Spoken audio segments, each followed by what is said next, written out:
Hello everyone, I'm Iron Phoenix and welcome to a little chat about the Dreamworld situation. Now, Dreamworld is a game that's been made by a couple of developers. It was kickstarted and, well, I say developers loosely, but the important thing is that right now I don't think it matters if the game is a take the money and run kind of scam type thing, or if it's made by some developers who really wanted to make a game but it was their first game, they didn't really know what they're doing, because ultimately the ending is going to be the same.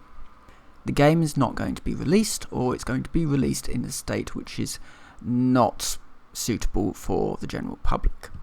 So if you've avoided the whole Dreamworld saga, then well done.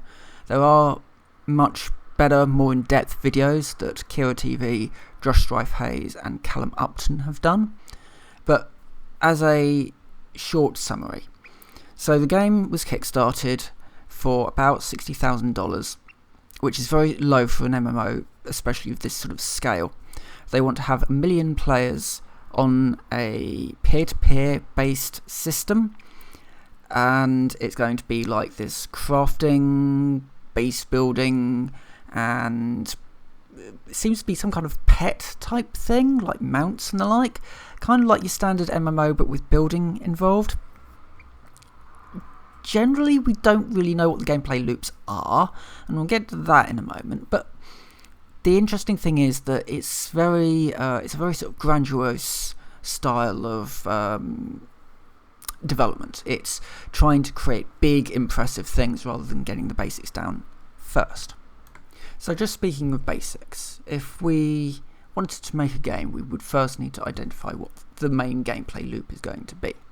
So if we're making a survival game, we will have health and stamina, we would have a food and water bar, and then we would have some way of the player to fulfill the player's needs in order to survive.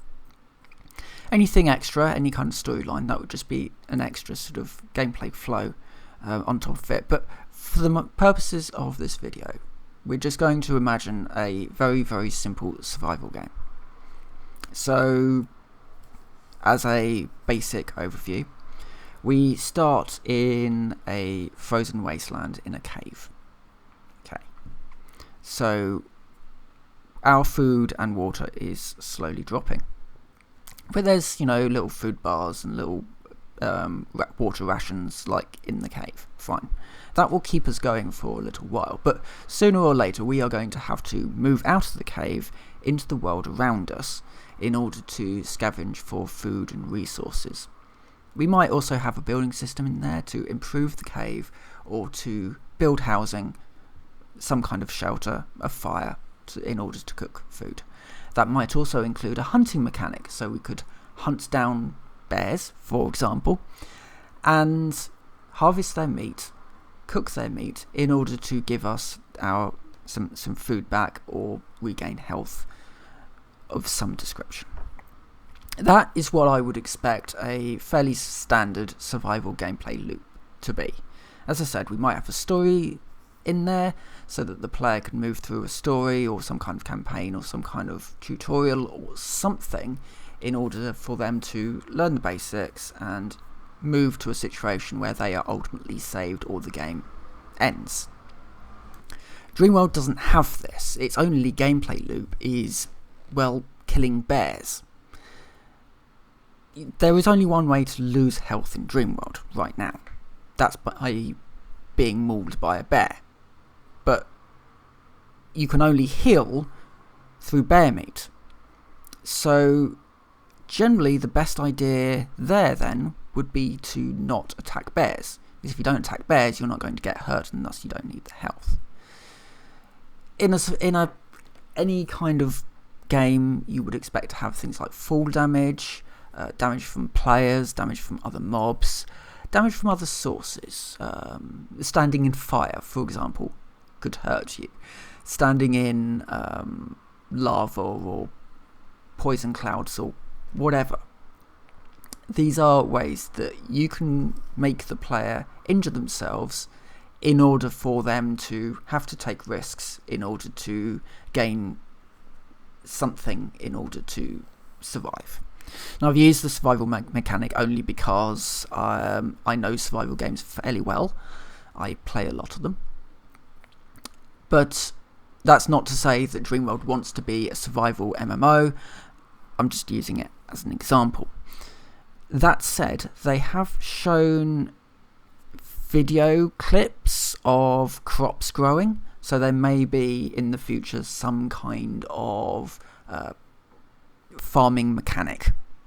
We don't really know. But I think the game is just interesting to look at from potentially a games design point of view, and potentially from a point of view of how hard is it really to be building the sorts of things that they are doing. So this is the last point I want to make. Everything in the Dreamworld videos, in the Dreamworld updates, is not particularly difficult to make. Callum Upton has got his community together, and they are actually building a game called Nightmare World, which is everything that Dreamworld has advertised that they're doing within reason. They're not doing the million player thing, but they have got multiple players on a server. They have building mechanics, they have combat, they've got all sorts of stuff that they are all putting together, and none of it is pre-bought assets, which is what the majority of Dreamworld is. It's pre-made assets that are thrown into a world with very little thought put into the architecture or the style or the theming or anything. So this is the last point that I want to touch on, the overuse of store-bought assets in Dreamworld. And it's very, very obvious that they have just pulled assets from the store and thrown it into the game, resized assets because they are really stretched and pulled out. There's no shadows in the game, which is really bizarre. Just everything's just sort of pulled out and thrown in. The stuff that they've made themselves, it's very obvious that they've made it themselves because it's nowhere near the same quality as some of the other assets. Or stuff that is of extremely high quality and extremely high polys has just been kind of stretched and pulled out to try and make things fit. It's very obvious that some of these places, they've not even really been designed for the scale that they want to put them into. And this is a real problem with games like Dreamworld, and we've seen it before with Digital Homicide, with Slaughtering Grounds, that when you kind of get into this habit of just thinking, oh, I'll just grab something off the asset store to fill that gap, when you're not actually thinking about, well, it won't take me 5 minutes just to knock together a quick grey box model just to fill this gap for the moment, and then we can work on it later. Unreal even has brush-based tools that allow you to quickly mock up grey box structures, so that later on you can then take that into a modelling program and quickly knock together something a little bit more solid. That would do for now. And they've not done that. They're just going onto the asset store, pulling off assets and then dropping them into the game with no thought as to the theming or anything like that. So ultimately, as I said at the start, I don't think this game is going to be released in a particularly good state, if it's even released at all. The scope is too big for the talent that they have on board. They have hired a couple of games developers, actual games developers, to help them make their game. But so far in the updates that we've seen, we haven't really seen the impact of that at all. So how much that they are actually doing, it's possible that they are actually doing quite a bit of work behind the scenes, or they want to do a lot of work behind the scenes and they are being prevented from doing so. I don't know. We'll have to just kind of wait and see. I think it's an interesting project to monitor, if not from the point of view of how to make a game, but maybe how not to make a game, and also how easy is it really to make these things.